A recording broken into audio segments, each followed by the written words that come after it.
My apologies for being late. I see everybody going up in the chat already. Let's go. You know what time it is. San Francisco 49ers morning show. We're getting into a little bit more. Cincinnati Bengals, man. We're turning the page. We're turning the page. We're crumbling up the Seattle game, throwing it behind us, throwing it in the trash, and moving forward. So we're gonna get into all that and more right here. Keep it locked. San Francisco 49ers morning show. Let's go. Intercepted. It is picked off by Aaron Rodgers over midfield. He'll run it all the way into the end zone. Touchdown. Cross Talk TV podcast. Peace.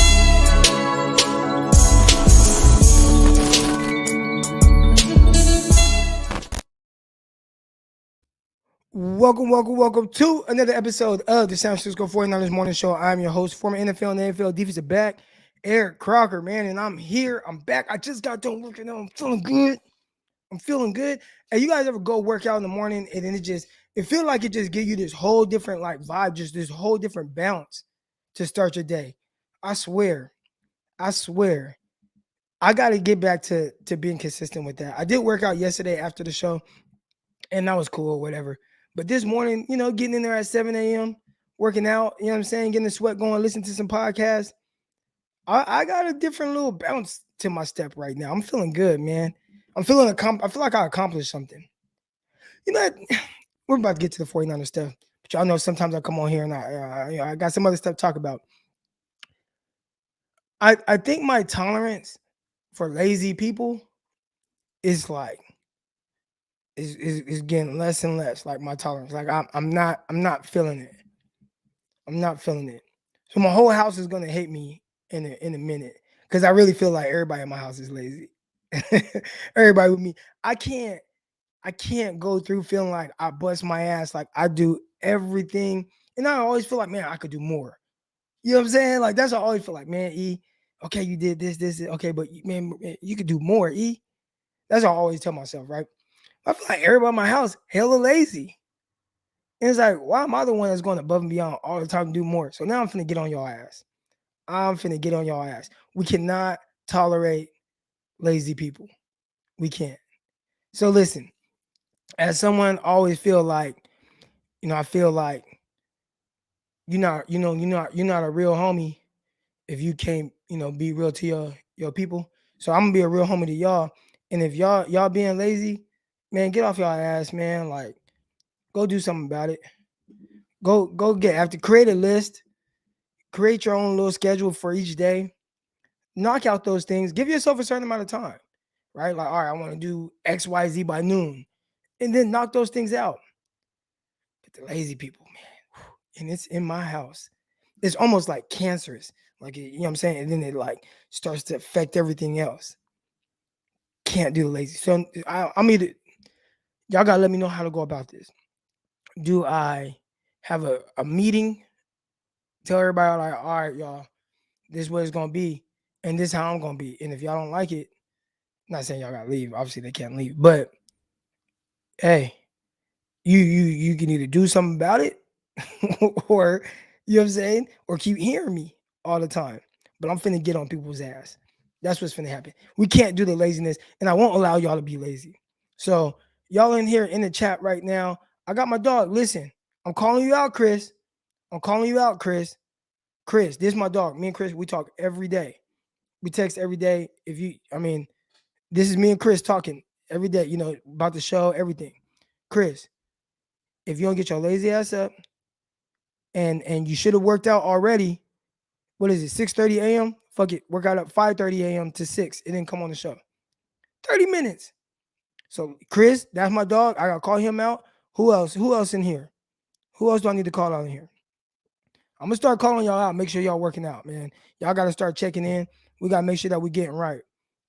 We gotta make sure we get right. That's right, man. Chris, get your lazy ass up, man. Let's go. Yes, I'm talking about my wife. I'm talking about my kids. I'm talking about my mother-in-law. My mother-in-law lives with me. She got to get her lazy ass up too. All y'all sleeping in, hella late and stuff. Man, get your sinners. Get up, man. So now I got to pull out the belt on everybody in the crib. And my dog, Chris. and everybody else, anybody else that needs to hear this, get up, work out, let's get right. And it hit me this morning because I woke up and I worked out, and I felt so good. I'm like, man, let's go, man. Let's go. Anyways, man, y'all know what it is. This is San Francisco 49ers morning show. We're getting into the 49ers against Cincinnati Bengals. I saw a stat that my dog Chris pulled up. Very interesting. Very interesting. So we're going to get into that. We're going to get into, you know, 49ers pass defense is tops in yards, passing touchdowns, average yards per reception. That goes against a lot of what y'all be saying. Listen, I am not one to say that the 49ers have a great defense. I'm not one to say the 49ers have a great pass defense. I'm not saying that the 49ers defensive backs are great. I ain't saying none of that. But 49ers pass defense top in yards, passing touchdowns, average yards per reception. That's not me saying it. I mean, I've been telling y'all that they're not as bad as y'all say they are. I've been saying that. But that's not me. This is just the numbers. That's the numbers saying that. Or do y'all think the numbers are lying? I don't know. Maybe y'all think the numbers are lying. But it's funny, like, people pick and choose what numbers are lying or not. You know what I'm saying? Somebody could say, hey, look at these numbers. And like, that's not right. Or blah, blah, blah. You know, it's like y'all pick and choose, man. Why can't we just admit that the 49ers pass defense isn't as bad as everybody says? Now, again, are we, because here we go, got my guy, the Jedi, the All 22 told this story on who the problem is. We know, my dog, Jedi, you in here every day. And you hear some of the things I be saying in here about pass coverage and really kind of my philosophy on it. And I've talked about how if you watch all 22 on every team in the league, you will see some of that same stuff. You're going to see blown coverages. You're going to see guys wide open. You're going to see quarterback overthrow somebody that was butt naked down the field. Like, it doesn't matter who you watch. You can see it in the 49er game. 49ers against Seahawks. 49ers probably just didn't take advantage of it. Hell, matter of fact, when Jimmy G threw the interception, if he would have threw it to Trent Sherfield, it's probably an 80-yard touchdown. Like, those things happen. And again, we talk about Jimmy G and his misses. Other quarterbacks miss too. Russell Wilson missed. I'm pretty sure we can go and show Tom Brady missed. We can show, Tom Brady just threw a pick six. Like, this stuff happens, man. It's good on good. It's good on good. Now, and I know y'all want to talk about Josh Norman. Is he a liability? Yes, of course. But we got to look at the whole everything. We make a bigger deal out of some of this stuff, man. We make a bigger deal. And again, it comes because it comes from us. We pay so much attention to the 49ers. I challenge you guys. I challenge everybody in this chat right now. We got 50 people in here right now. I challenge everybody.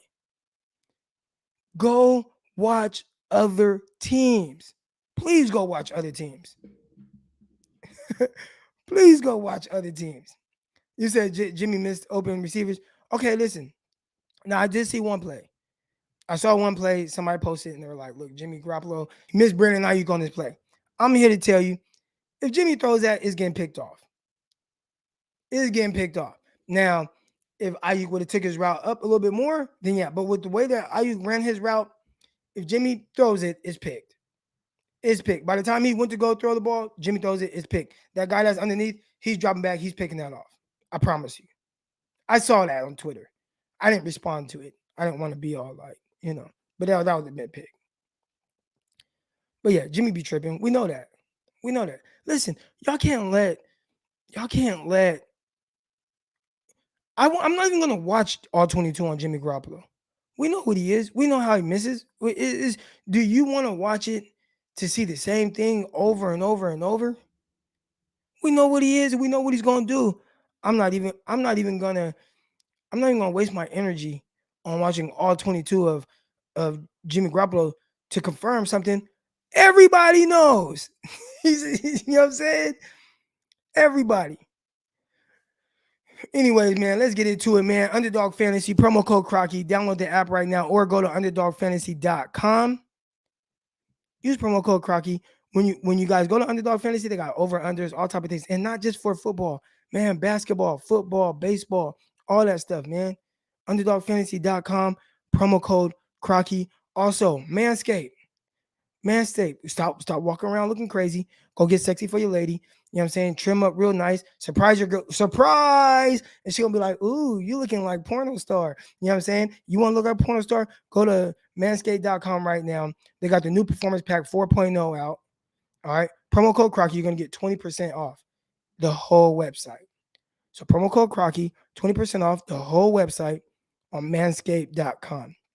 I'm telling you, it changed everything. I'm telling you, y'all start, you know what I'm saying? You start manscaping and stuff, then you start doing all kind of moves and stuff, you know what I'm saying? Be back there like, yeah. You know what I'm saying? So listen, I'm trying to tell y'all want to get like me. Now listen, I can do all this and I can, you know what I'm saying, crazy because one, I'm married, but two, I got a vasectomy. So I can't even have kids no more. But if I could have kids, I'm telling you, the manscaping and stuff, it probably would add about 3 more kids because I start going crazy. All right. So Manscaped, promo code Crocky, 20% off the whole, the performance pack, all that right now. All right. So go do that. You guys make sure you guys do that. Promo code Crocky, manscaped.com, the new performance pack 4.0.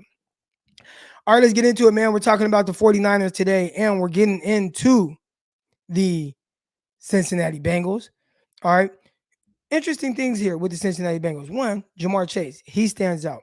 Everybody knows that he's very talented, just shy of 1,000 yards. Probably go over 1,000 yards this game. I mean,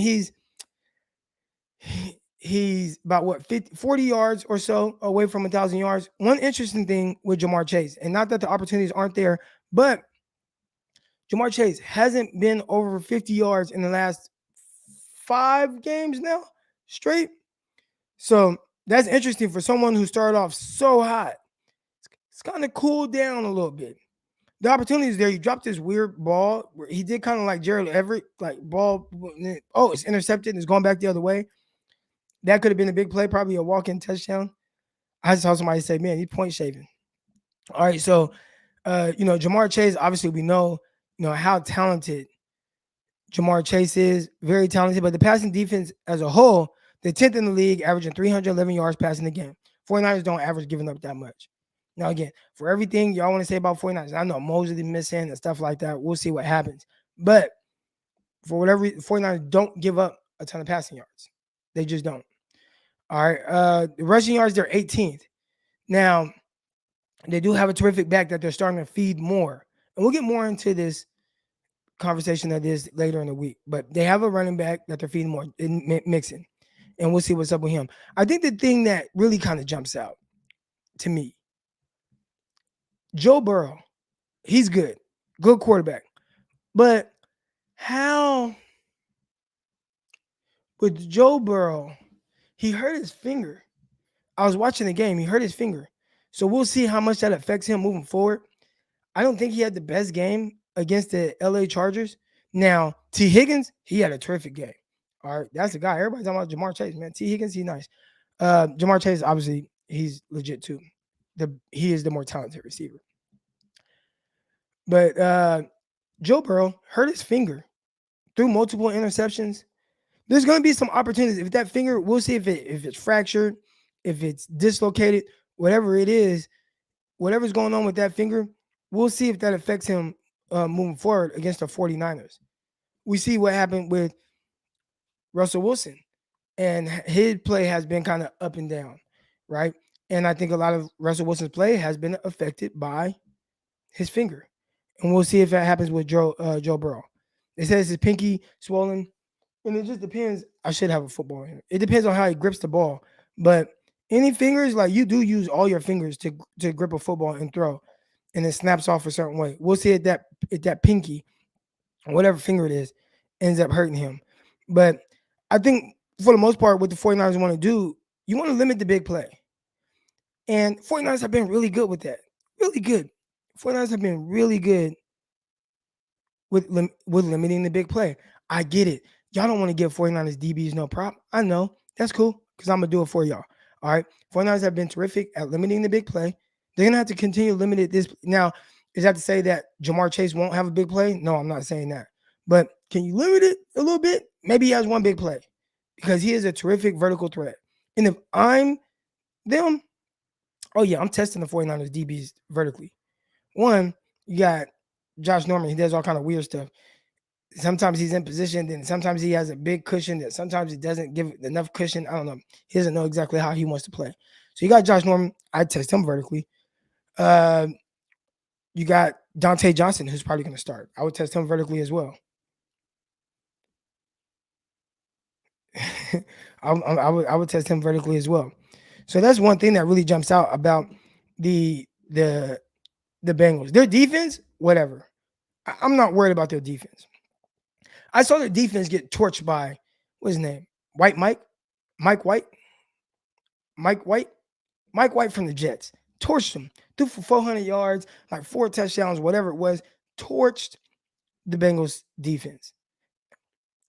Has anybody thrown for 400 yards on the 49ers? Because y'all act like that's what everybody doing every week. But Mike White torched the Bengals defense. I'm not really worried about their defense.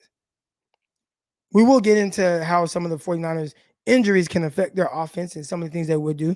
Obviously, this is titled, can the 49ers incorporate Trey Lance? Can Trey Lance bring a different element to the 49ers offense and potentially make it more explosive in the running game? Running game has been really stagnant now. Can Trey Lance help with that? We'll get to that. But right now, we're talking about the Bengals offense against the 49ers defense. And I don't think it's as much of a mismatch as people think. Now, that's not to say that the Bengals can't be explosive and do some things or they won't have their moments. Again, it is the NFL. They're going to get theirs. They have good players on that, and explosive players, and a quarterback that will throw the ball down the field. They will get theirs. They will get theirs. There will be times when the corner gets beat.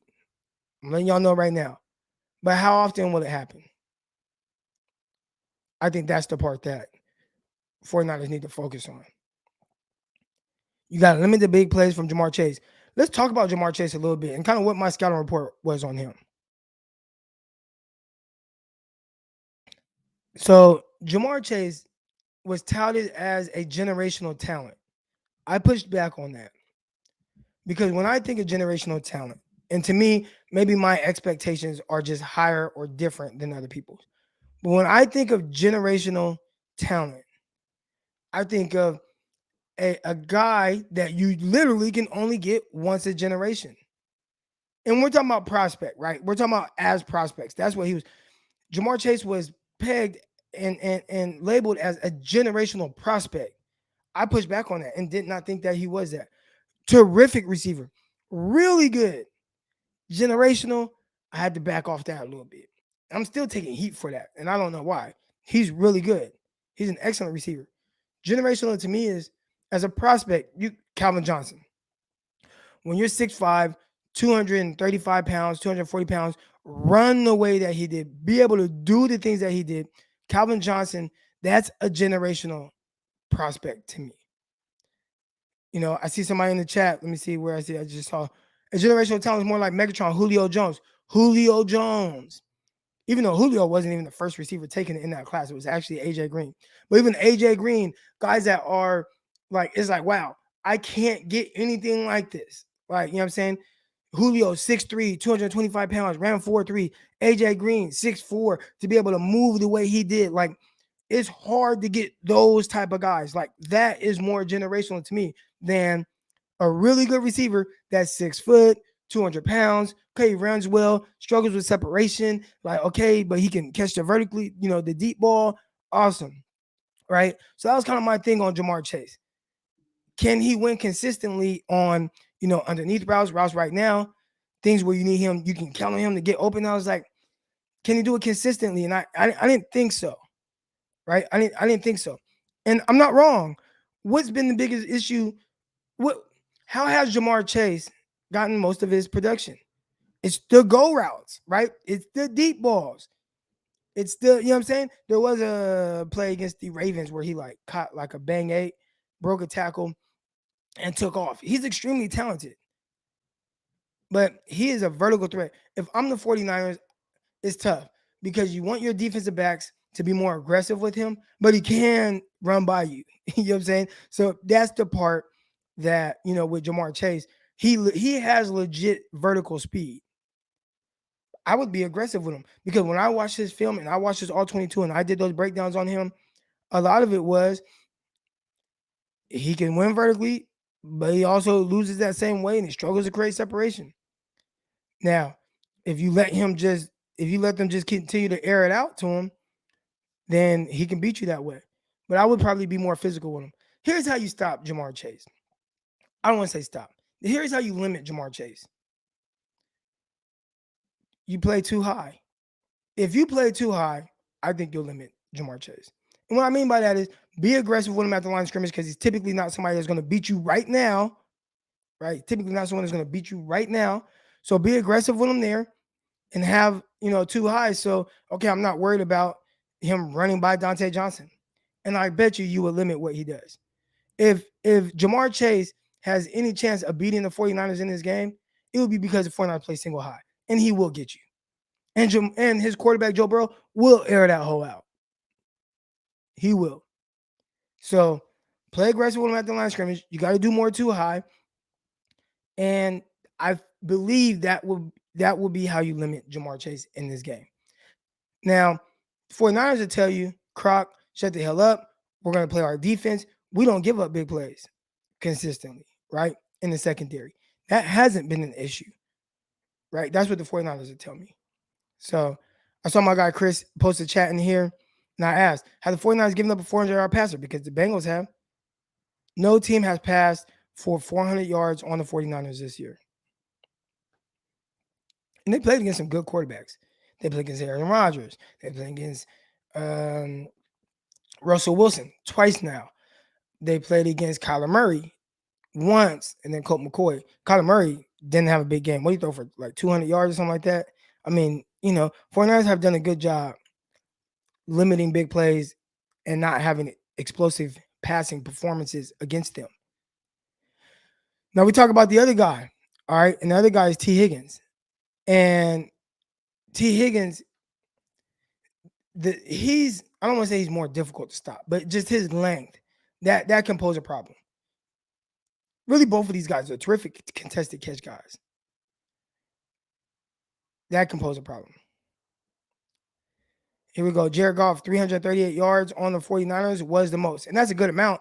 And that's also a dude that had to throw the ball so much because they were down 41-17 with 2 minutes left. You know what I'm saying? Our offense limits possessions. That's why we were not giving up a lot of yards. I don't agree with this. I think you could say that in some of the games, but 49ers played against the Seahawks in the first matchup, and the defense forced 5 straight 3-and-outs. But the offense wasn't moving the ball. They moved the ball on like the first drive.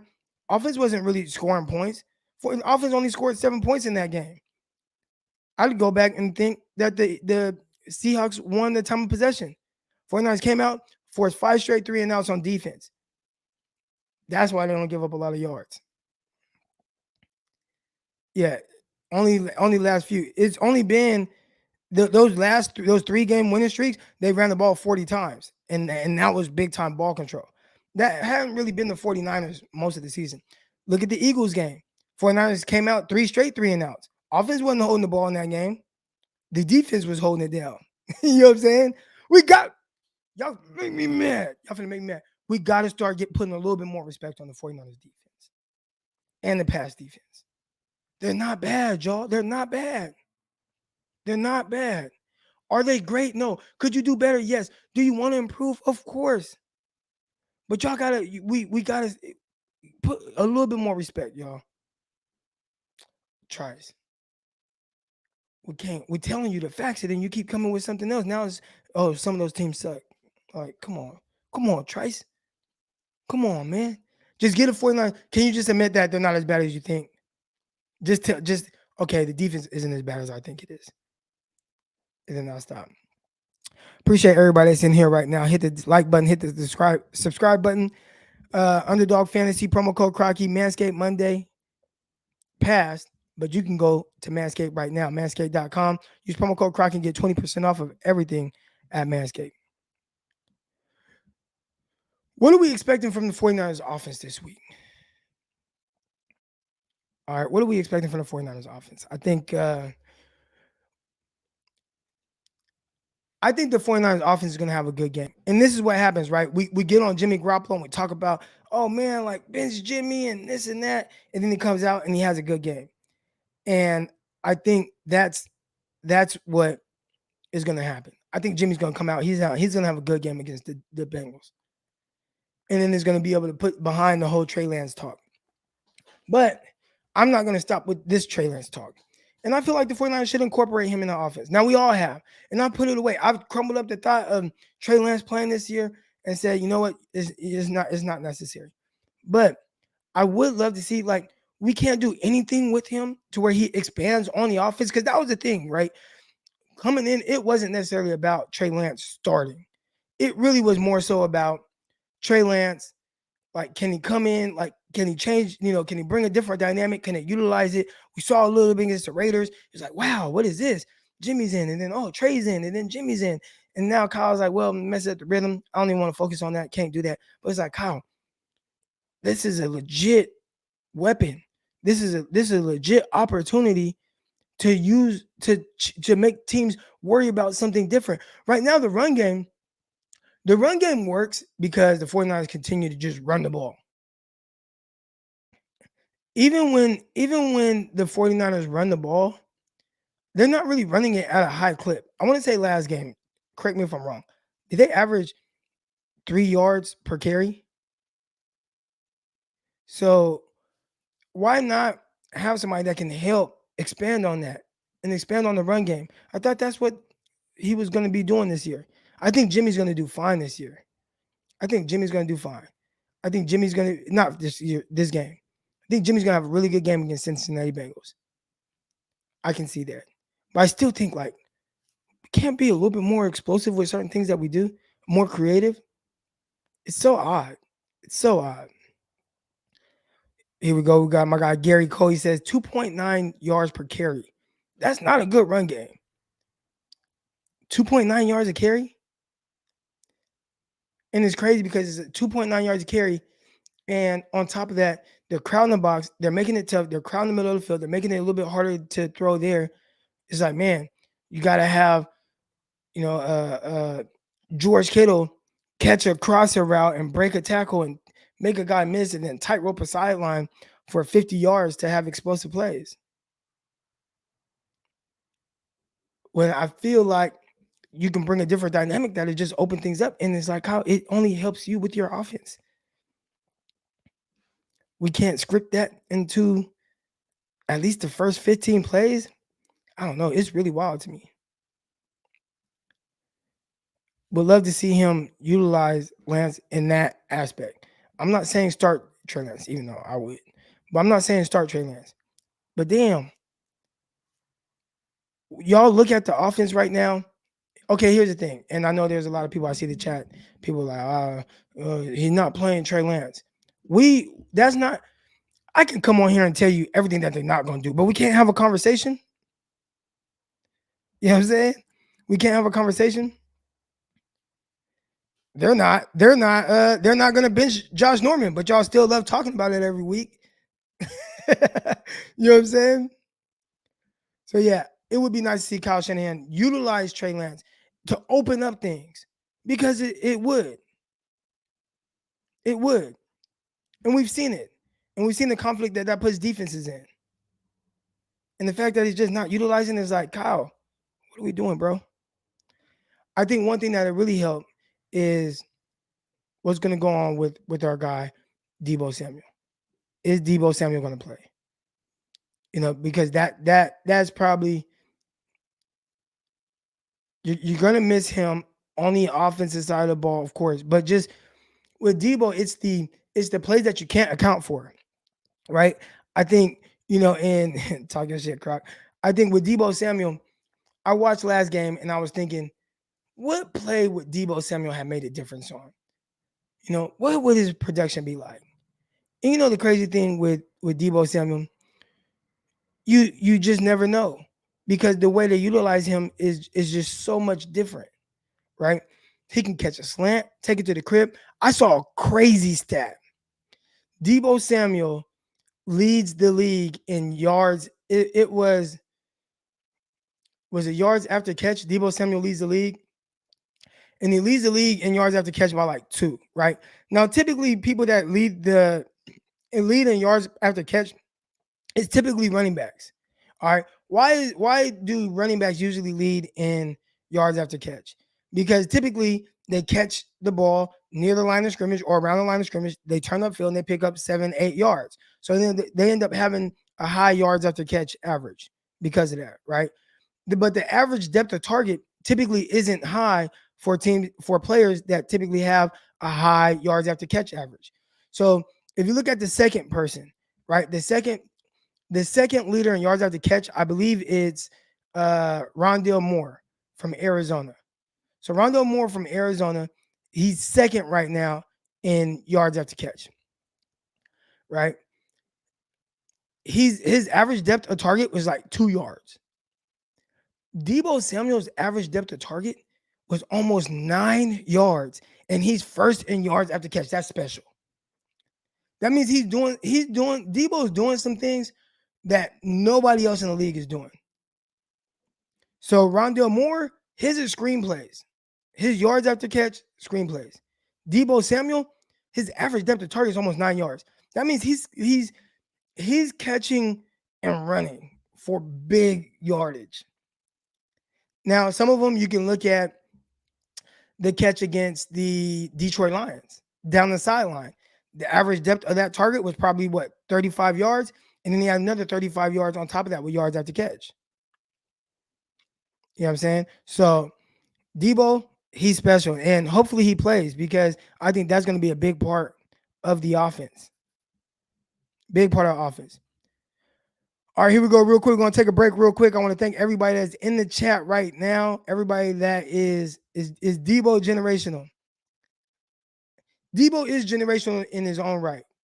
Deebo is generational in his own right. And I'll touch on that in a second. But I appreciate everybody that's in here, everybody that's in the chat right now. Hit the like button if you like this show. Hit the subscribe button, all that good stuff. We're talking a little bit about getting into the Cincinnati Bengal game.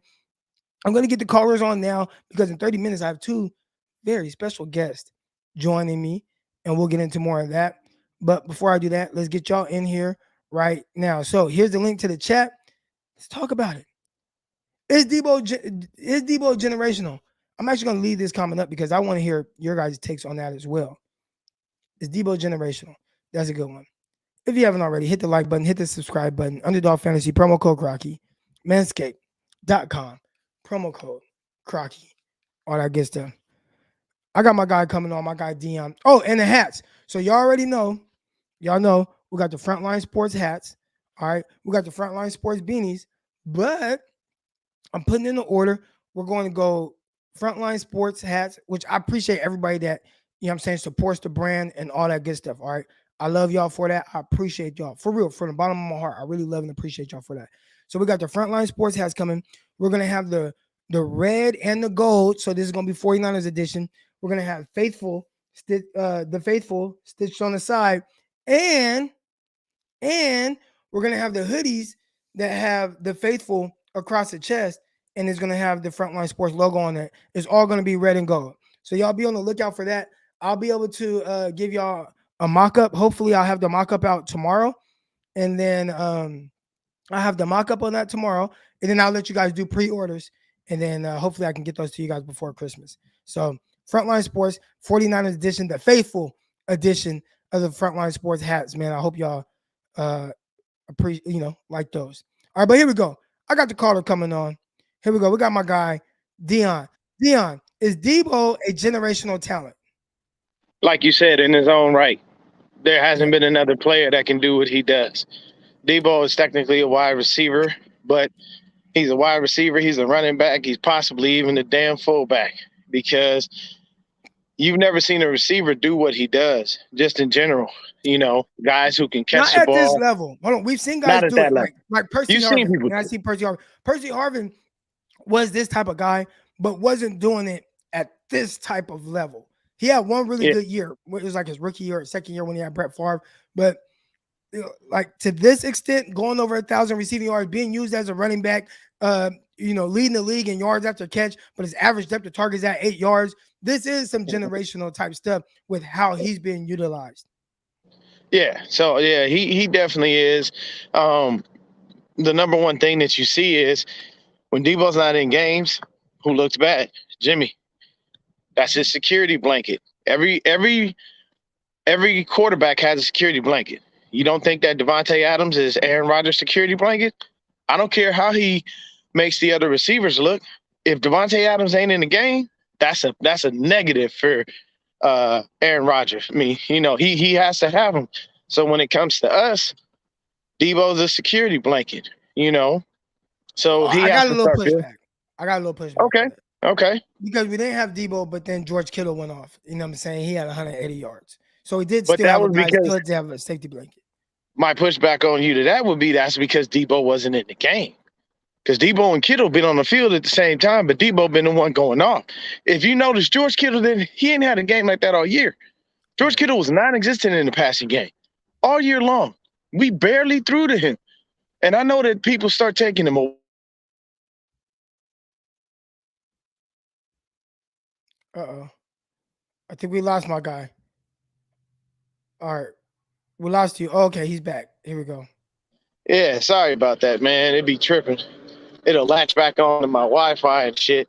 So, but that's basically what happens. You get there and you have those situations. So you wind up having Debo on the field, having Brandon Ayuk and Kittle. So why wouldn't you want? Why wouldn't Kittle be succeeding? That's the hard part about it. So for me, I look at it like this: I love what Kittle did, but I want him to be able to do that along with Debo. But we don't have the quarterback to do that, unfortunately. I would love to see Debo and Kittle Uh-oh.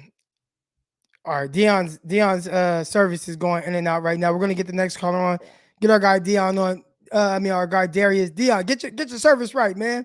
Here we go. Got my guy Darius. Darius, what's good? Darius, do you What's think happening, man? Debo is a generational talent? Do you think it's a one-off year? I've seen other people say, "Oh, it's just 1 year."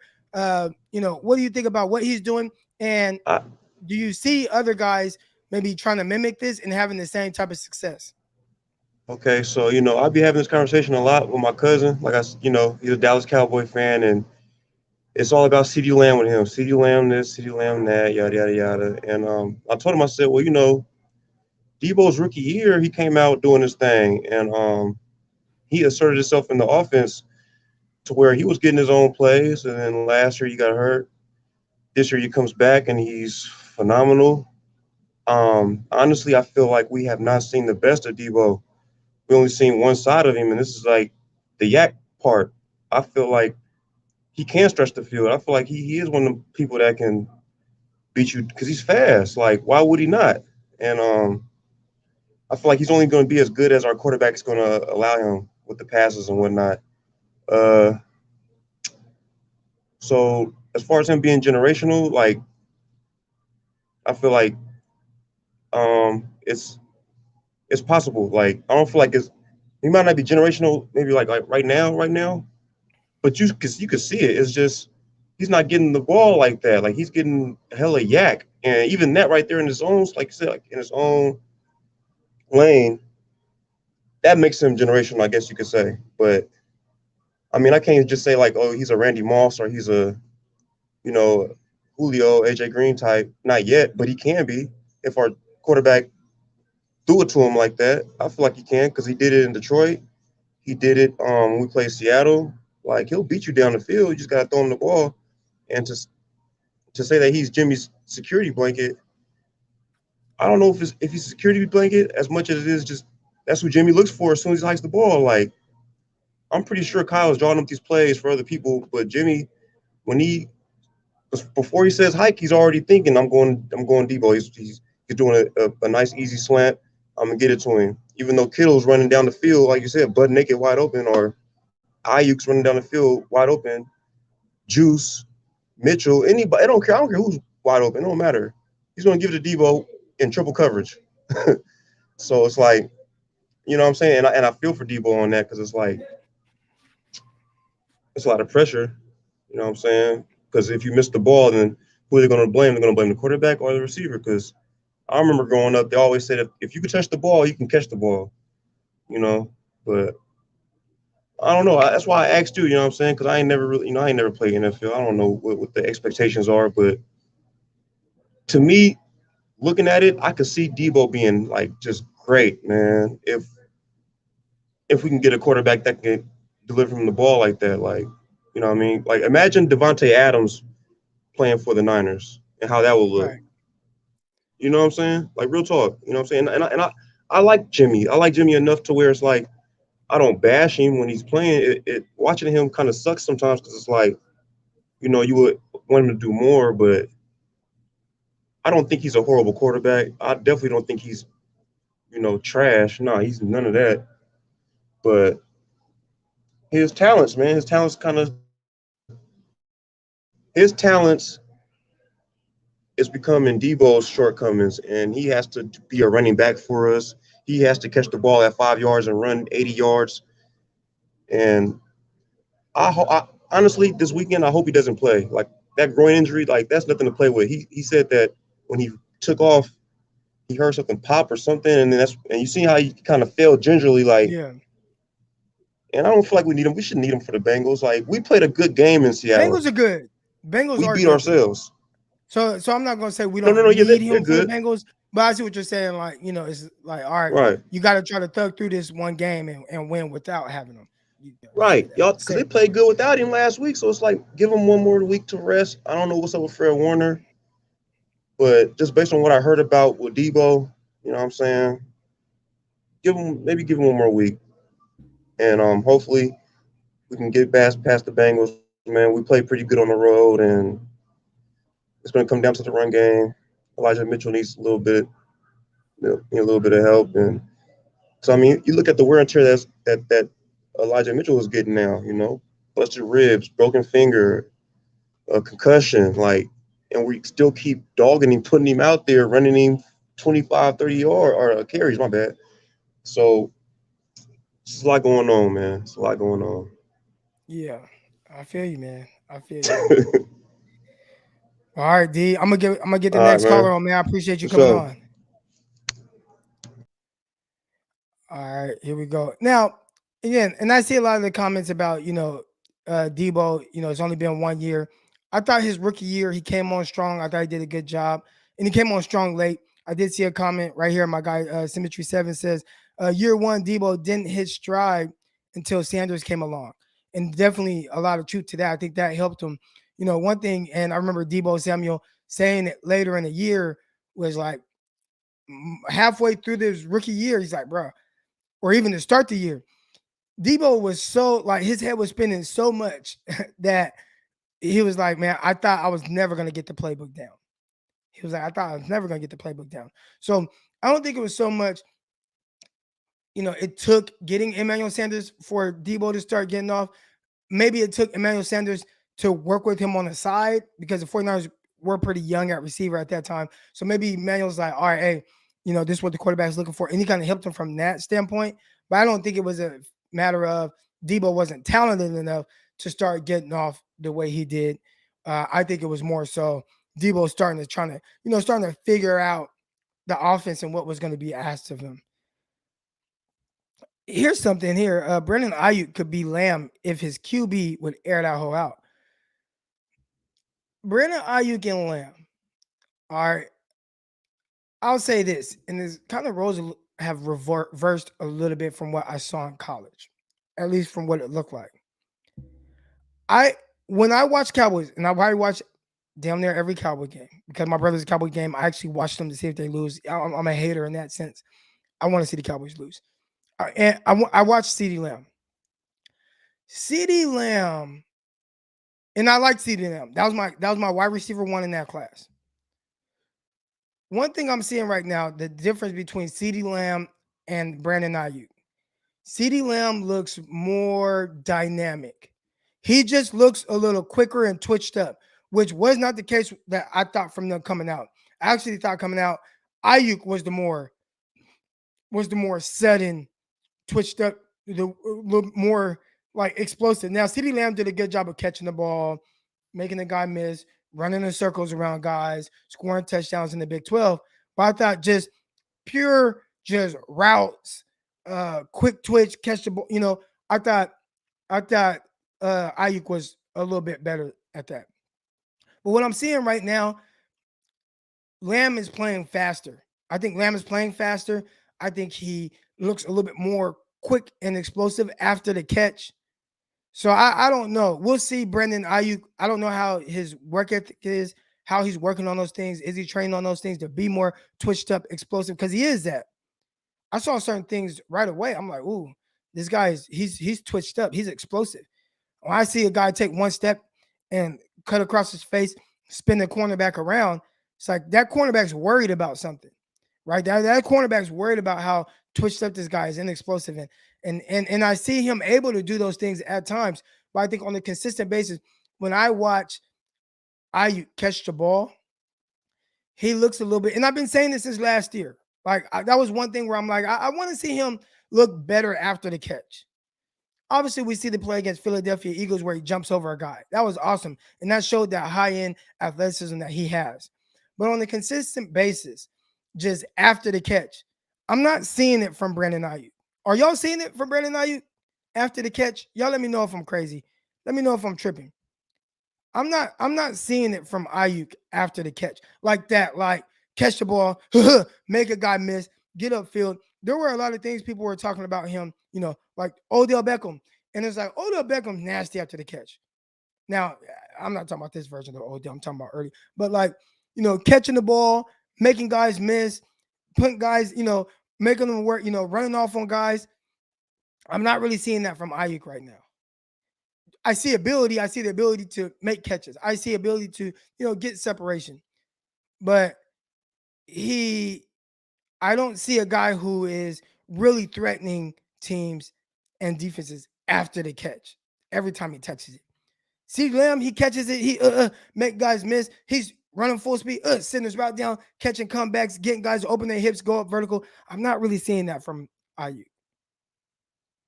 And it is a little, I don't want to say disappointing. He is able to run, like he is able to create separation, but there's something missing. There's something missing from Ayuk's game right now. Now I'm actually a little bit surprised. Now I see people say QB matters and scheme matters. I see that. But part of it is it's not even this has nothing to do. This take has nothing to do with Garoppolo or anyone else. It has everything to do with like what I'm seeing from him, what I'm seeing from Ayuk. And there are times where you see him whoop a guy and it's like, that's good.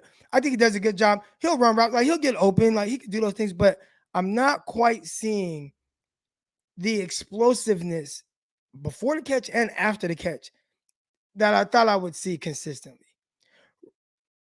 Yeah, maybe I'm wrong on that. Let's get to this super chat real quick. My guy Double B Studio, all his batches have been reach out of get. Oh, okay, all his catches have been reach out to catch and fall if Jimmy throws him the ball in the chest and give him more chance. I get what you're saying, but this isn't about my take. This is what I'm saying. This isn't a one-time thing. Like this is what I'm saying right now. I'm talking about just his entire time with me seeing him with the 49ers.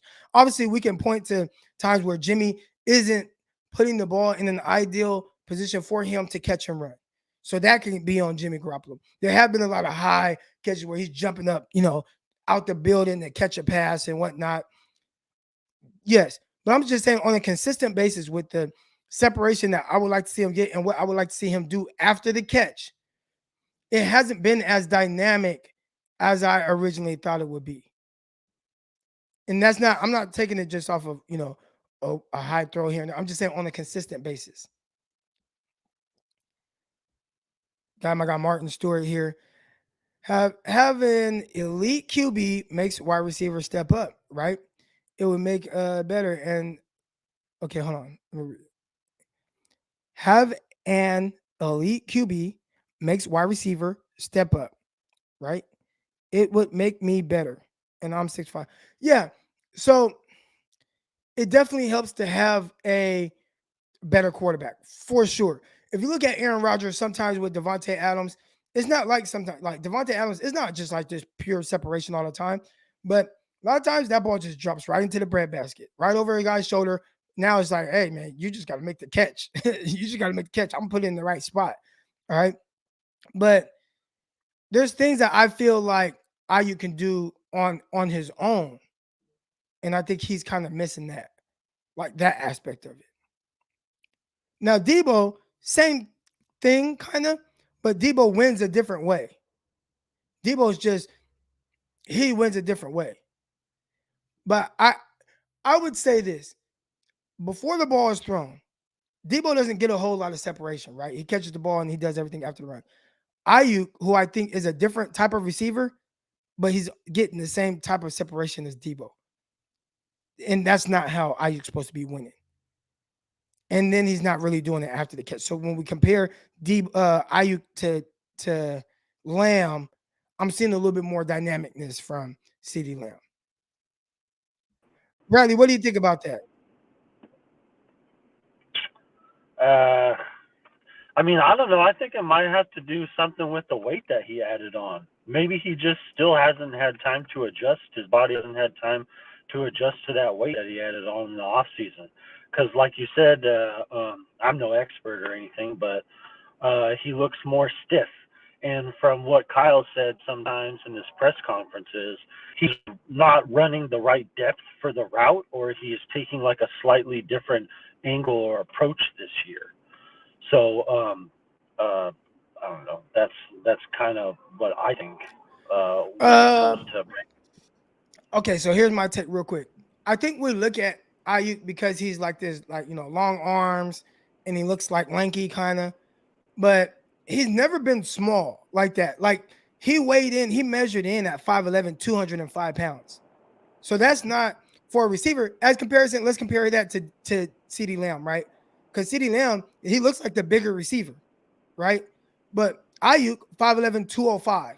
That's pretty healthy for a receiver, right? That's bigger than Odell Beckham. That's bigger than CeeDee Lamb. CeeDee Lamb was closer to 6'2", 190 pounds. So CeeDee Lamb was taller, leaner, thinner, and Ayuk shorter and much heavier, right? So I think maybe we are viewing him like he's supposed to be this twitched up guy.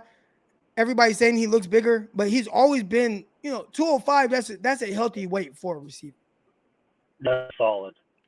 Mm-hmm. And me and Peacock disagree. Peacock, my Locked On 49ers, my co-host Peacock, he thinks like, no, I think he's even heavier than that now. I think he's like Peacock thinks he's like 210 or plus. And I'm like, I don't know if he's 210. I think he's 205, and he's always kind of looked like that. So I don't know. That's just kind of my opinion.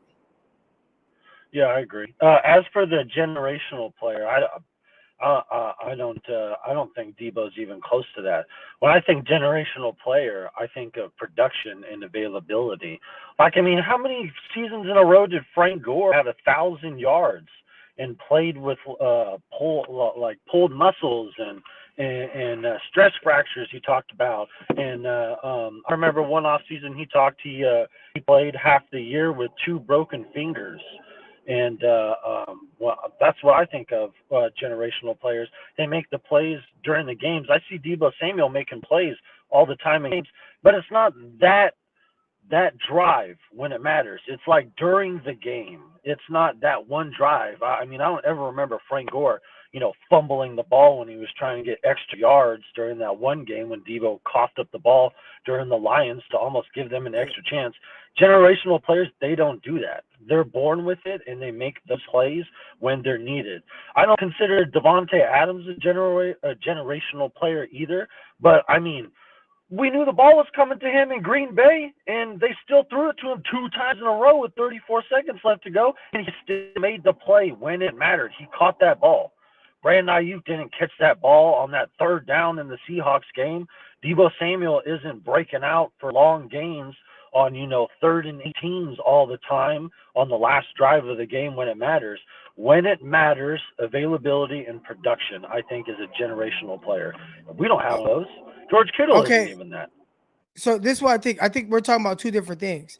So I think what you're talking about is an elite player, right? Generational player. So like Deebo, and I see where's the comment at right here. So my guy Jeep Crackhawk, all right, he says what makes Deebo generational. Which again, we're having a discussion. We're not saying he is generational, but it's his. He's different because he can play multiple positions, right? So when we say generational typically is a player that comes along every so often. Like every once in a while, it's like, man, it's a guy that's this, and he's just so different. Deebo is different because he's able to be 1,000-yard receiver, and he probably could be 1,000-yard receiver and 1,000-yard rusher if they really wanted to utilize him in that way. But he's a legit receiver. But how many times have you seen a legit receiver and have the production that he has at receiver, which 1,000-yard receiver, right? But also be like, you know what? Go play running back for these games and him get 80 yards rushing, 70 yards rushing. Like, you know what I'm saying? Like, so that's what makes him generational. And not to say that he's there yet or he's arrived, but just how he can start entering that category because he's like Cordell Patterson, but on steroids. Right? Cordell Patterson came in as a receiver. He's moved to running back, but he moved to running back because he can't play receiver. He's not effective as a receiver. Deebo, what makes him different is I'm just as effective as a receiver as I am a running back.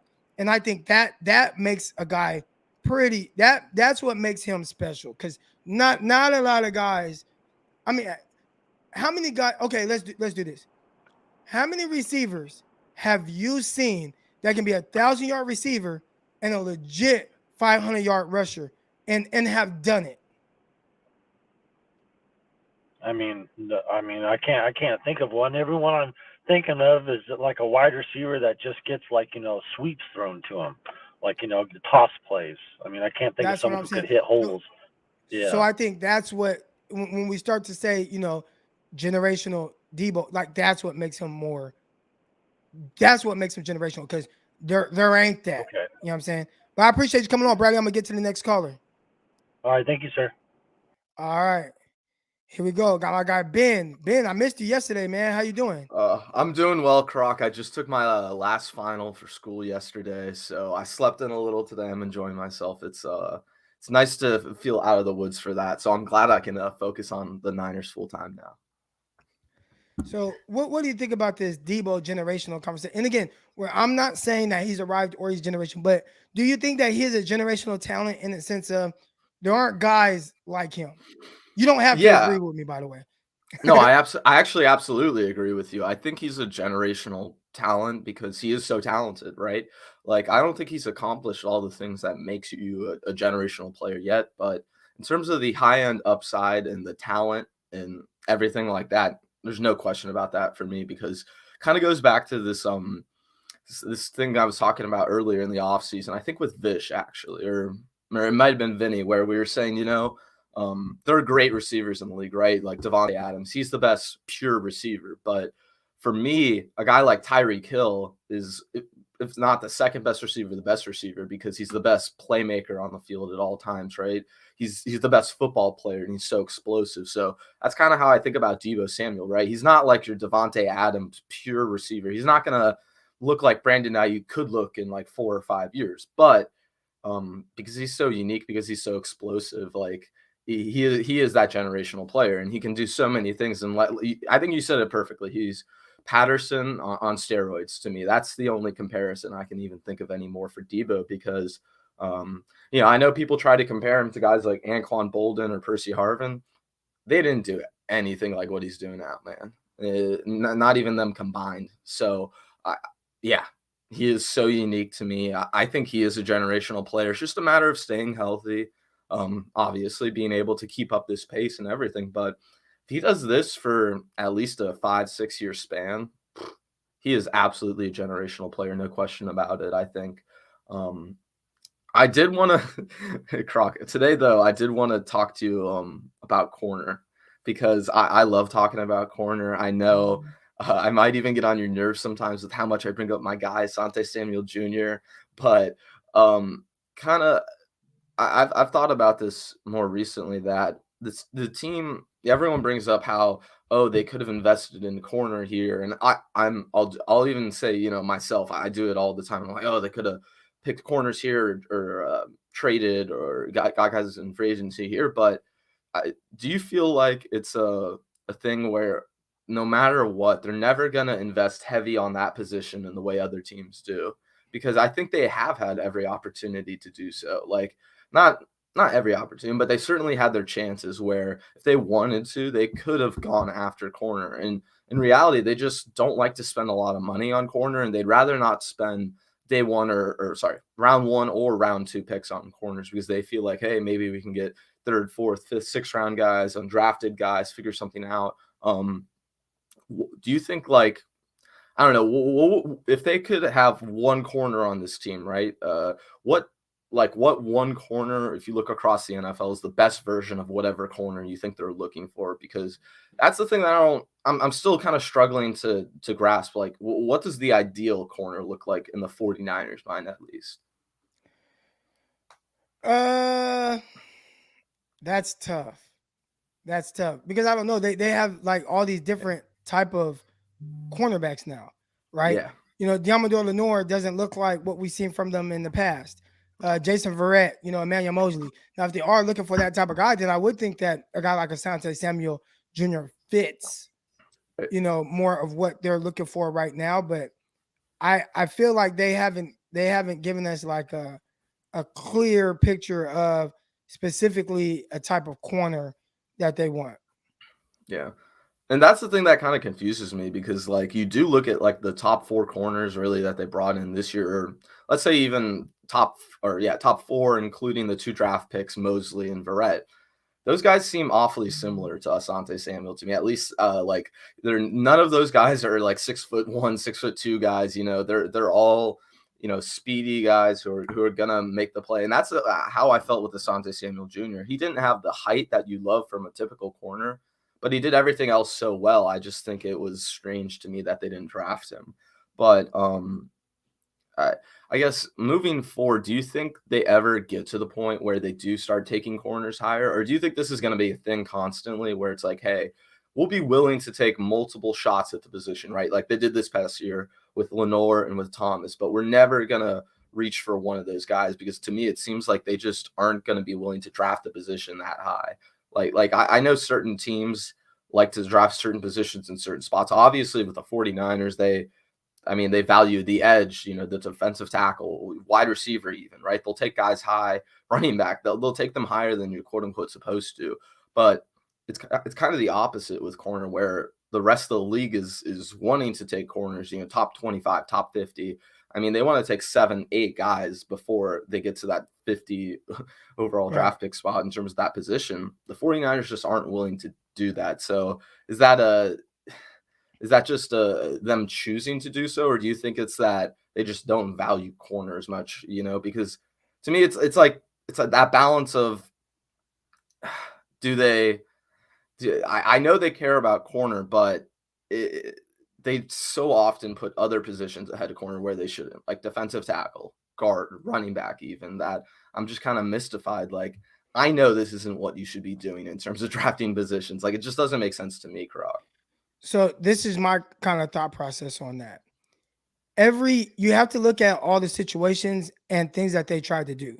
So I don't even know if it's so much that they don't want to draft a corner high, or if that's not a priority of theirs. But clearly, with whatever corners were on the board at that time, they prioritized a guy at a different position more than that specific guy. All right. And what maybe that other guy could do for them at that time. So if you look at kind of where, and you have to look at where the roster is and where it's been constructed, I do think this was the first year that if they wanted to draft a corner high, it would have made sense to me. We're talking about first round, second round, whatever, right?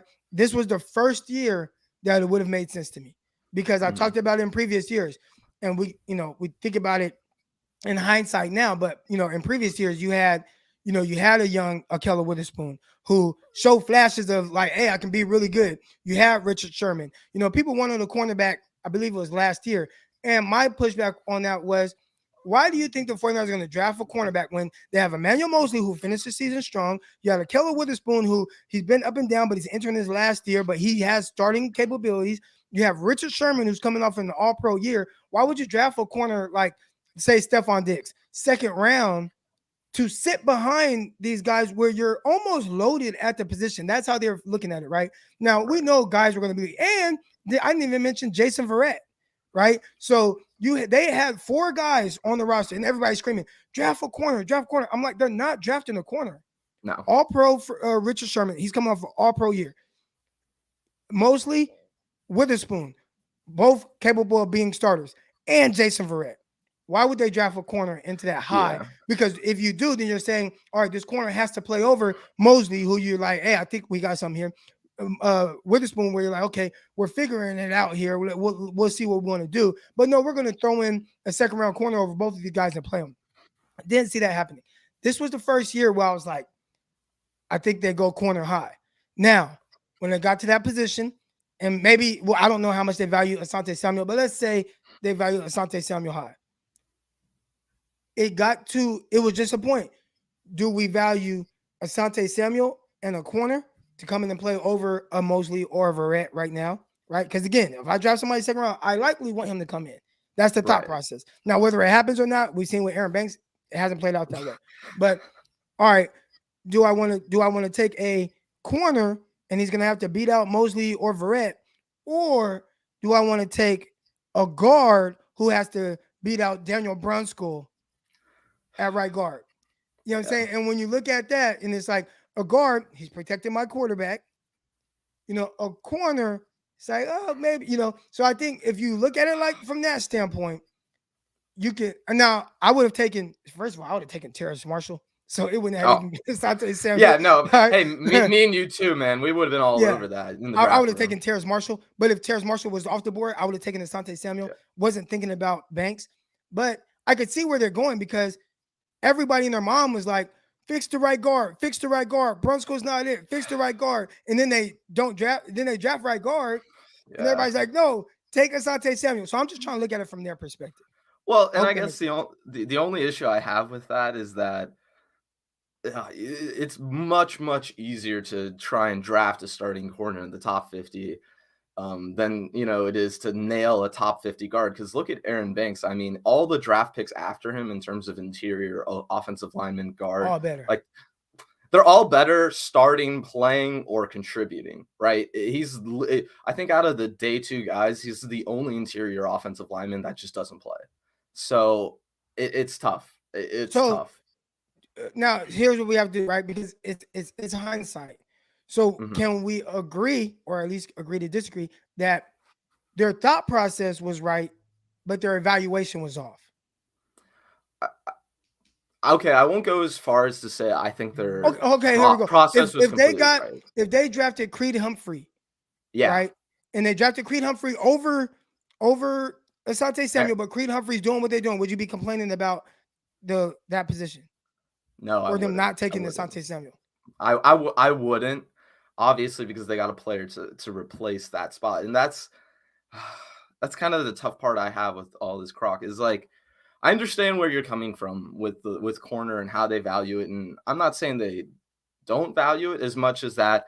I think the rest of the league just is a little higher on the position and is more willing to take more shots at the position, and that's the issue I have is that knowing how drafts have been going recently, studying like the last 3, 4, 5 years, I think you just have to take a corner even if you do feel as in a comfortable position as the 49ers were, because that position does have so much turnover. It does change so quickly where 1 year a guy is really great, all pro, and the next year it just like, I just think because of the volatility of the position, not drafting a corner that high, it's slightly irresponsible. Now, I think I can understand the process, and if we walk through all of it, yeah, it does make sense. And I think, like you're saying, if they pick a guy like Creed Humphrey or even Quinn Miners, right, like there are potential other guys where it's like, oh, hey, if they would have taken an interior guy that would have worked, I'd be much less upset. But I still think they do have a somewhat flawed process in that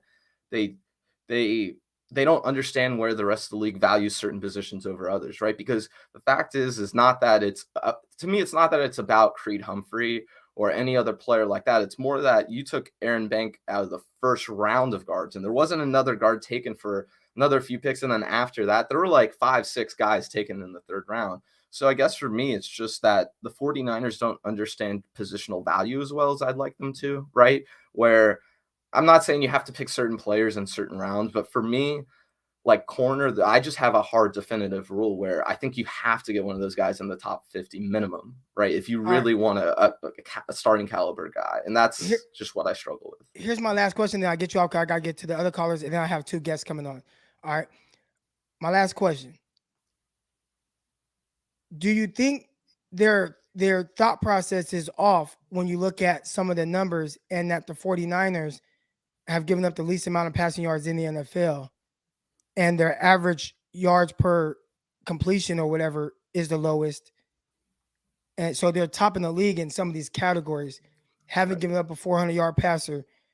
Do you think that maybe they're off with how they view it, or is everybody, or are we off? Oh, that's a tough one, Croc. Because we're talking about how they missed on this and they whiffed on this, Right. right? They whiffed on that, but they've given up the least amount of passing yards in the NFL. And I know I- we're looking at it like, well, Norman sucks, or well, Dante Johnson sucks, who's going to have to be out there. But they're saying, well, you guys clearly value corners more than us, and we have given up the least amount of passing yards in the league, or top Yeah. five, whatever it is.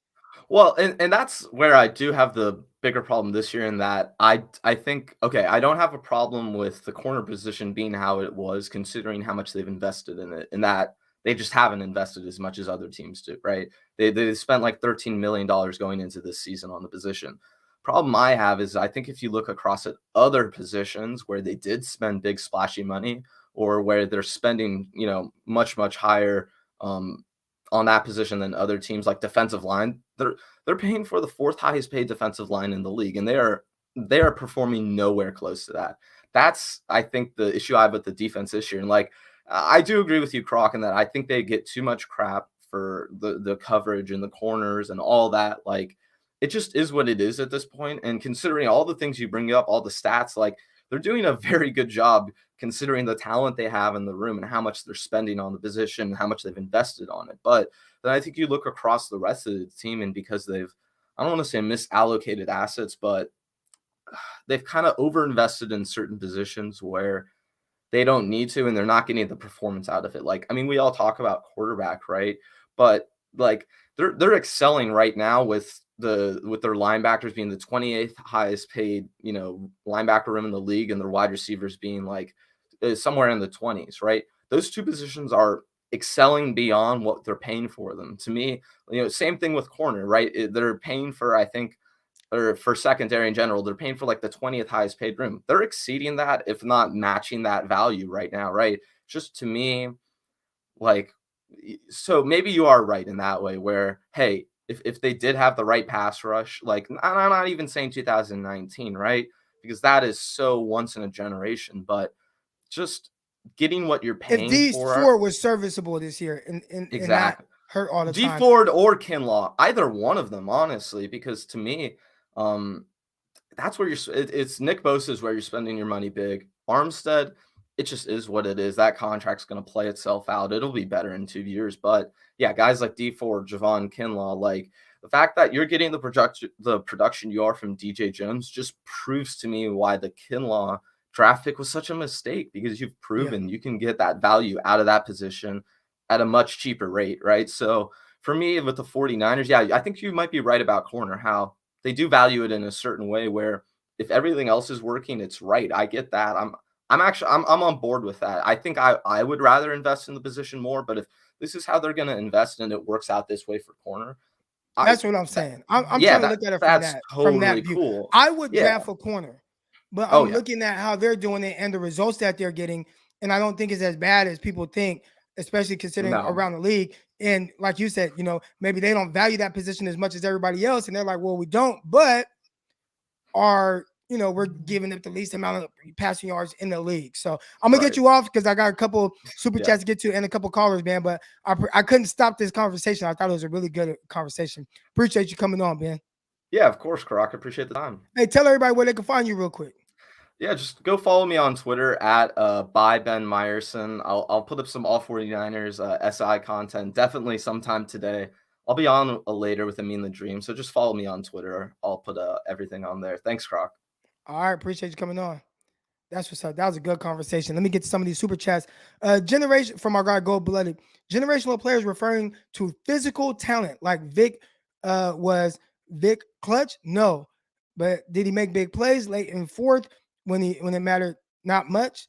Talent don't come around every year. All right, and I think he's saying generational talent doesn't come around every year. Man, I appreciate. I like that. I like that outlook on that. I like that outlook on that. There were a couple more super chats I saw roll in.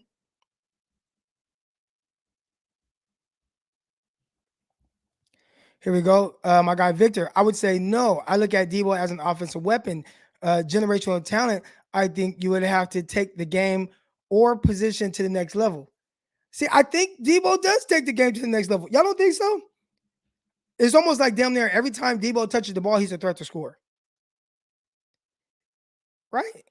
Did he not take the game to the next level? He's winning at every level. He's able to win. He can win at the line of scrimmage, on scrimmage. We saw him take a screen 80 yards. We saw him take a screen 80 yards. We've seen him catch 70-plus yard pass vertically on post route or go route against the Lions, the post route against the Bears. We've seen him do that. We also seen him go, run around the edge and damn near get untouched at running back at a position that the 49ers are kind of struggling yards per carry wise. He's not. So I think he is someone who can not just take over a game, but he can do it in so many different ways. And we're not talking about just end arounds. We're talking about he's at running back, I formation, and he's able to run for 80 yards and multiple touchdowns in the game. But he can turn around and have 150 receiving yards. He's had several 150-yard games this year at receiving. I think that's, to your term, I think that's kind of generational.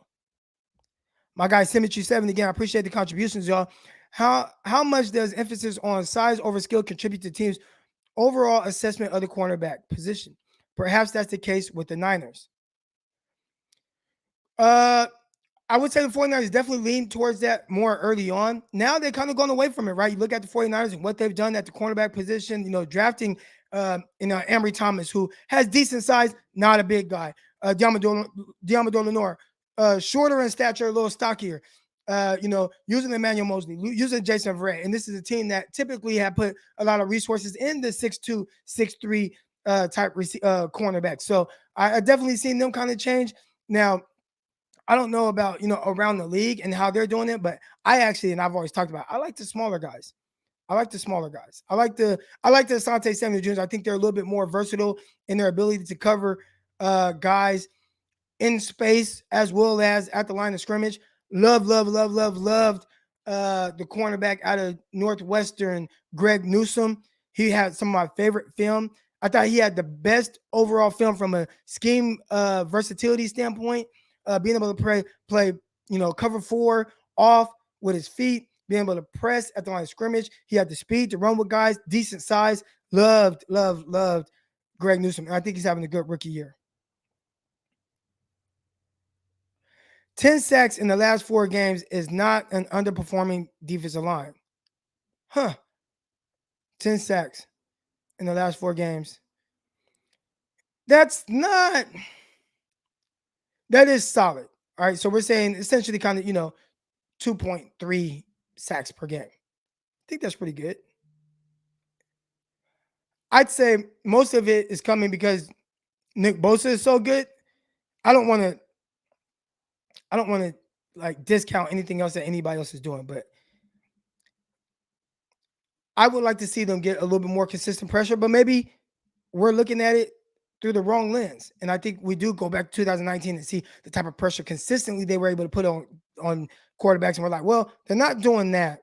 Maybe what they are doing is decent in comparison to the rest of the league. I would have to know where, not so much where the sacks are, but pressure rate. Where is that at? Because obviously I love sacks, but consistently getting pressure on guys and moving quarterbacks off of their spots, I think that's extremely important. Appreciate everybody that's in the chat right now. Real quick, my guy Ryan, what you got to take? Well, I can't have you on too long because I got to get to a couple guys. Well, nah, man. Real quick I just think back to CeeDee Lamb. I think his offense predicated on vertical passing offense along with Gallup and also Amari Cooper on the other end. So whenever he do get the ball, he does have the opportunity to kind of show more of his playmaking skills after he catches the ball because of the offense that they do run. And majority of Deebo's passing is attributed to short, like you said, hitches or drags and things of that nature and get good yak yards. But I think most people will always go with CeeDee Lamb right now because he looks more traditional and his plays look more booming. And so, not saying that Deebo ain't who he is, that he ain't a boss or whatnot, but I think on the traditional sense, people will enjoy what CeeDee Lamb brings because it looks more like a traditional top 5 wide receiver. But yeah, go ahead and do your thing, Brody. I appreciate the take, man. All right. Here we go. I got my guy Chris coming on. Chris Roscoe's, what's good, man? What's up? What's up, Croc? How's it going? It's going good. It's going good. I had a Okay, good conversation with Ben. yeah, shout out to Ben. Ben is a homie. I like Ben. But I want to get into it right quick, real fast. I think Deebo has a generational skill set. Yes. Compared to generational talent. Okay. Rice was skilled, generationally skilled, because he was probably one of the best route runners of all time. Had some of the best hands. Moss was a generational talent to where he was a 4'2" guy, 6'4". You throw it up and he's gonna get you. Devontae Adams and Deebo Samuel, I would put them in a generational skill position. Julio Megatron are generational talents, physically gifted, like godlike figures. So I think that's how I would define generational skill set versus generational talent. And what is that all equal to? They're all generational players, in my opinion. Right. So you're just saying there's different ways to go about it. Yeah, exactly. And then also, I would say for Brandon Ayuk, I would ask you this: when have you ever seen him have the opportunity to be the yak guy? Like, do you remember a catch where he's like, oh man, he could have broke that tackle and took it like an extra 15, 10, maybe 5 yards? Well, here's the thing. Guys that do it, right, with Deebo Samuel, most of the time he does it when it's not there, right? Like when you see Deebo Samuel, some of the things he does, or even like CeeDee Lamb and kind of him catching the ball and make a guy miss and stuff like that. Like, when's the last time we've seen Brandon Ayuk make a guy miss? Against the Vikings, I believe he had like an extra 10 yards after the catch. Hold on. You talking about the one where he bounced off of a guy?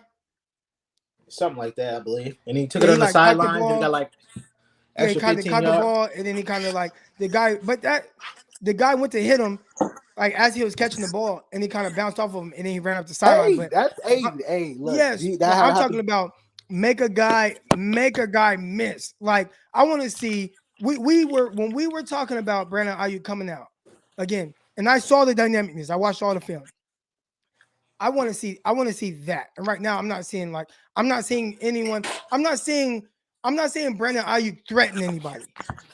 Does he scare defenses right now when he catches the ball? And I would say the answer to that is no. Okay, I'll give you that. Yes, no, he doesn't put fear in the defenses when he catches the ball. And last but not least, I'm a box tomorrow. And I'm a box tomorrow. And dang, I was about to say something else, but say it again. What are you gonna do today? Work. No, man. You get a lunch break. You got at some point today. You can't go and you can't do some push-ups, sit-ups, my air job. squats. Don't tell the folks what my job is, but my job is mentally draining. So I have to do it before I work. Because but today, when I get off, today you're gonna do it after. Oh snap! I gotta clock it in 2 minutes. I gotta go, crap. Oh man! All right, here we go, man. I want to bring on 2 special guests now, and so we can get to know these guys and kind of what they have going on. I'm excited about this and what we're trying to do here and what we're trying to build here at Frontline Sports Media, and where I want to take it. And again, y'all know I don't have the answers to everything. Everything that I do is all trial and error. I try to figure it out as I go. And I'm figuring out with these guys, and these are 2 guys that I think are going to definitely bring something to the channel that, nice, good balance. All right. Before I bring them on, make sure if you haven't already, hit the like button, hit the subscribe button. I see, almost 200 of y'all in here right now. I appreciate everybody that's been rocking with me from the jump. Everybody that supports the brand Frontline Sports. I got the Frontline Sports, the Faithful Edition hats coming soon. All right. They're going to be red and gold. So instead of this blue and white, it's going to be red and gold. It's going to have Faithful on the side, and we're going to have the Faithful hoodies with the logo in red and gold over that. So be on the lookout for all that. But here we go, man. These guys, bring on my guys. Here we go. We got Jasper Rose, Jamal Armstrong. Got my dogs on here, and these guys are making up a new 49er podcast, man. They're going to bring a little different dynamic, a different, thought process with stuff. I think a really good balance, and they're going to be bringing it to this channel. They're going to be coming on once a week, bring you guys a podcast, Niners Talk with Jasper and Jamal. So go ahead, real quick, Jasper. We'll start with Jasper. That's my dog. I met Jasper in 2014. We were playing together out in Portland in the Arena Football League. All right, but just kind of introduce yourself. You being a 49er fan, how you see the team, and what you're excited about with the new podcast coming out. Yeah, man. Appreciate the opportunity, man. I've been a diehard fan since since as long as I can remember. Going back to 93, 94. Watching the Super Bowl team. I'm excited. Right now, I'm excited. Obviously, I'm excited for what's to come with Trey Lance. I'm excited to see where the team is going. Even this season, I've had a lot of optimism. Anybody who's been in the spaces that I've been in recently knows how I feel about the team. So I'm excited for this opportunity with my man Maul, and we're gonna bring something new to the channel for sure, man, and just give it a new perspective, and just have a different view. I'm just ready to get this started, and have a space where we could talk about the team we're all passionate about. Yes, sir. All right, and Jamal, man, obviously you come on. We met through spaces. I kept hearing this guy come on and talking. I'm like, man, this is a very intelligent guy. I think his thoughts on the 49ers are very well thought out. You didn't just come on and talk about no BS. So talk a little about you, Jamal. Introduce yourself to the people. Do you want to go by Jamal or Maul? I like the little Maul. I like the Maul. Yeah. You want to go by? Yeah. I'm cool either way. My brother's name is Jamal, so I always call him Maul. Yeah, exactly, man. Family, you know how it is. Family call me Maul. I'm cool either way. You can call me Jamal. You can call me Maul. I'm used to it. But yeah, man, like can you hear me, by the way? You can hear me? Yeah, we got you good. Great. Yeah, by the way, like you said, through spaces, I would just go in there. I've had a Twitter since 2013. I had to get it in college for a class I was taking. We had to log some stuff on there, but I never really used it up until recently. I think it was about October, to be honest. And I came back on and I saw that there was, a 49ers community, and started listening to the spaces. And at that point, I was like, you know what, let me get up in here and share my thoughts a little bit as well, too. And like you just said, heard me talk a little bit, reach out to me, gave me the opportunity to, start a podcast with Jasper. I've heard Jasper's thoughts through your podcast before as well. Thought it was an awesome opportunity. And yeah, decided to jump on it. Been a 49ers fan since about the mid-90s. Always been a Niner fan. Originally born in Southern California, have lived up here in Northern California. I live just outside of Sacramento now. You live in Lodi, man. What are you doing in Lodi? I went to Tokay High School in Lodi. Yeah, so I'm a social worker out here. My wife and her family, they're originally from out here. And so after college, I moved back out this way. Have been closer to her family. My family still lives in Southern California. We've moved around a lot in my lifetime, really. I've sadly lived up in the Pacific Northwest, had to live near Seattle fans as well, too. I've been a 49er fan through thick and thin. But like you said, yeah, I've been in Lodi here for I guess it's almost 4 years now. I'm here for the time, hopefully not here forever. Like I said, she grew up here, so she wants to get out. I want to get out. We'll see where it takes us. But yeah, super excited for this opportunity. Looking forward to talking more about the Niners, and it should be fun. Awesome, man. Awesome. So what time are you guys? Because they will be going on live tonight, and they're going to be discussing, 49ers are going to have their topics and their thoughts. Jasper gets real passionate about it.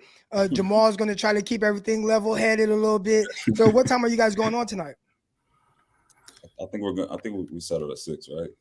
Yeah, about 6 o'clock will work. Yeah. All right, 6 p.m. Pacific, man. That's awesome. So everybody, make sure you guys tune in tonight. Niner Talk with Jasper and Jamal. That's exciting, man. I appreciate you guys coming on and introduce yourselves this morning. Yeah, man. appreciate the opportunity. Yeah. All right, y'all. All right, we'll be in touch. I'll text you guys. Oh, Sounds good. Croc, I wanted to expand on the topic y'all had earlier. Oh yeah. Let's go. Yeah, There was I think when you guys were discussing the value, and I think the lack of value that the Niners seem to have when it comes to drafting defensive backs, and I think it just goes hand in hand with their overvalue of how they want to build from the trenches. You know what I'm saying? Like when you look at the 2019 roster, they didn't really value what they had on the back end because they knew what they had up front. You know what I'm saying? So I don't think, not to give them a pass, because I think this year was obviously a year where you could have looked at it a little differently, knowing what you still didn't know what you had in Kinlaw. You didn't know what you were going to get in D Ford. There was a lot of, things that, they did know.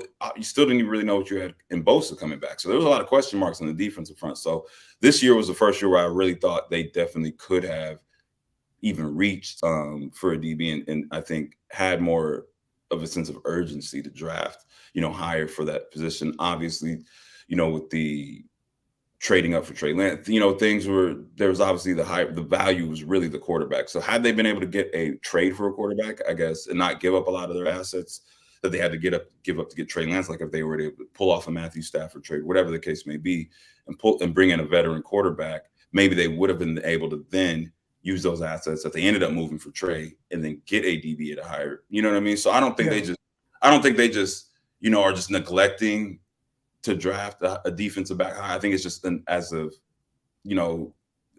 quarterback was more obviously the glaring position of need, more than that as of right now. And I just believe they feel like they can win up front. So you don't really think about the back end as much like other people do in the league because nobody has the D line and the depth that the Niners really do have at the end of the day. Right. Not a lot of teams have that. Well, not Jamal. Jasper, you also touched on, where I talked about how you played receiver. What are your thoughts on like just a generational talent? Yeah. What does that mean to you? That was tricky. My man, I started tuning in when my man was talking about Devontae. And again, what's wild is I've been watching Devontae since high school. Like him and my brother each other. They played against each other in the state championship game. My brother was at Valley Christian in San Jose, and then Tay was over at Palo Alto. So, and then they ended up both going to Fresno State. So my brother went to Fresno State as well. They're both recruited by Coach Dub to go over to Fresno State. And so I've been watching Devontae for a while, and nothing ever, to Bro's point, nothing ever stood out about Devontae. Like just, he's never wowing you with his speed. He's never wowing you with his, athleticism or his technical. Right. Just, he was just super technical and savvy, and Bro would always get open, and Bro was just always open. I mean, he also had Carr throwing the ball over there, and I was just like, okay, like he's good, but I didn't see necessarily generational talent when he was there, and then seeing what he's doing now in the league. And I can still compare him, even though he's doing what he is, he's a top 5 wideout in the league. He is still, I could compare him to something. I think a few weeks ago, Croc, I compared him. What it was, I was like, who does he remind me of so much? It's Stevie Johnson. I was like, he reminds me of Stevie Johnson. Just the way he takes his time, he's patient, like he's never in a hurry, but he's always consistently whooping dudes one-on-one. He's whooping dudes where they can slot outside. It don't matter. You can put him anywhere. He's gonna win. So I think that's to Bro's point that Devontae isn't really a generational talent in the sense of his physical traits. What I will argue though is neither was Jerry Rice in the sense of his physical traits. Like there's a lot of people moved. You could compare a lot of people to Jerry Rice, how they get in out of the break. Like a lot of people compare, poor man's version, but I've heard Amari Cooper compared to Jerry Rice, just the way they play, the way they move, not real flashy, like, don't say much. Like I've definitely heard that comparison. And I think to Bro's point, like generational players can still make mistakes. Like I think he was trying to make the point of, Deebo fumbling or Ayuk not coming down the ball. Like I don't think that doesn't make you a generational player, because if you remember the Green Bay, I think it was 98. It was 98. Jerry fumbled the ball. Like I don't think, like, you know what I mean. And if that had if they had replay, then that they had replay. 49ers would have lost that playoff. They would have lost that game. And so does that make Jerry Rice not a generational talent? No. So I mean, coming up clutch or doing these things. I think you had said it before, right before we had hopped on here. The call right before us, I think he hit it on the head. Was it's the freak like nature, like the Megatrons, the Randy Mosses, the Julios, the essential outliers when it comes to how somebody is built in their stature, how they move, how physical they are after they catch the ball. Like, and Deebo, I think, is closer than I think a lot of people think as far as generational talent, because you said it too, Croc. Like, he makes plays when they're not fucking there. Like, they're not there, like, at all. Like, he's not supposed to do the things he's doing and running through people, and like he's not supposed to do none of that. Like, when he makes plays like out of nothing, like, or when he catches the ball and bounces off, like there was a play last year, I think they were playing the Rams, bro, when he like literally caught, I think it was like a hitch route. He caught the ball and just bounced off of like three guys. Like, guys, I think Ramsey was one of them. Ramsey's a hell of a tackler. Like, it's crazy how people bounce off of him, bro. Like, and I think he's I think he's closer to a generational talent than you would say a Devontae Adams, because there aren't guys he doesn't even look like a receiver. Like, he can still pull away from guys too. Like, he has a little extra speed. I mean, he's very clearly faster than a Devontae Adams. He's probably, I mean, I think he's faster than a Stevie Johnson. He's built in a similar role as an Anquan Bolden. You know, I think he was like 10 pounds lighter, but faster than those guys too. So, yeah, I mean, to your point, my question in this conversation was, what is a generational talent? What are we using to describe what that is? Is it the freaky athlete? Because, yeah, we can say that's a physically gifted generational talent. The Calvin Johnsons at 6'5", what was he, 220, something like that? He could still pull away, but also contested catcher. You line up, you know, he would change how defensive backs guarded him. You know, you add another safety over top, have three guys guarding him. That's a generational physical specimen with great talent. But then, like you said, Jasper, as well, you talk about Jerry Rice and the Devontae Adams. There's guys faster than those guys, but those guys are like death by 1,000 cuts. And they also had, you guys might think this is funny, but I would also say they have probably generational work ethic too. Jerry Rice built a little bit differently when it comes to work ethic. You have to have, you know, the health as well. But my thing is, what is a generational talent? Is it what we're seeing on the field and the physical aspect of it too? Or is it, you know, the skill set that they bring? So like with the Deebo Samuel, go ahead. I think there is a difference. I think there's a difference between, and that's why I kind of separate it, because there's a difference between a generational prospect and then a generational player, right? A generational prospect is the freakish guy. It's like, I can't draft a guy like this every year. Not sure what he's going to be, but I know this type of guy only comes around every blue moon, right? Whereas a generational player in the NFL is just someone who exceeds maybe all expectations and how he wins, and it might be different, but he does it at a high level. Look at Steve Smith. He wasn't a generational talent coming out of college, but he ended up being a generational player because he willed his way. And when I say generational player, it's because how many guys look like Steve Smith? How many guys look like Steve Smith, but were able to win the way he did?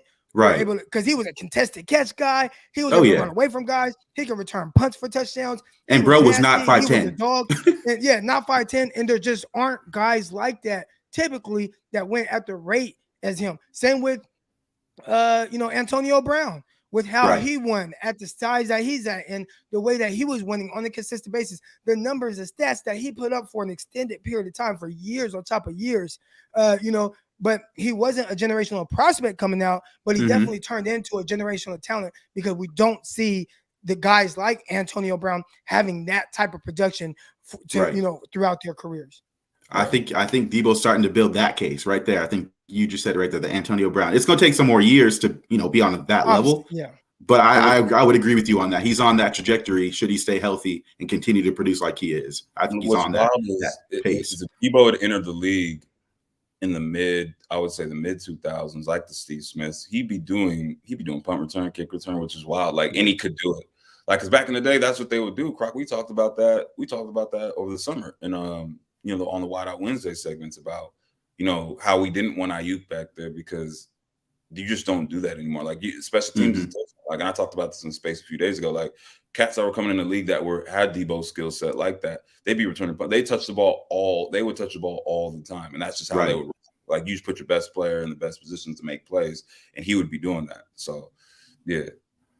That's a great comment right there. Yeah, we got to stop there because we got to save this conversation. Y'all coming on tonight. Make sure you guys tune in to my guys, Jasper and Jamal, Niner Talk tonight, 6 p.m. Pacific time. They're going to be on here. They're going to be live and direct. They're going to come and talk to all of you. Y'all make sure you tune back in. And then next week, we'll be introducing another podcast on the channel. All right. Let's go. But until next time, we are out, y'all. Hold on. Appreciate y'all. Make sure I click this down. Boom. All right. Appreciate everybody in here. Make sure you like, subscribe, turn your notification bell on for when my guys go live tonight. Again, 6 p.m. All that good stuff. Underdog Fantasy, promo code Crocky. Manscaped.com, promo code Crocky. All right. And we are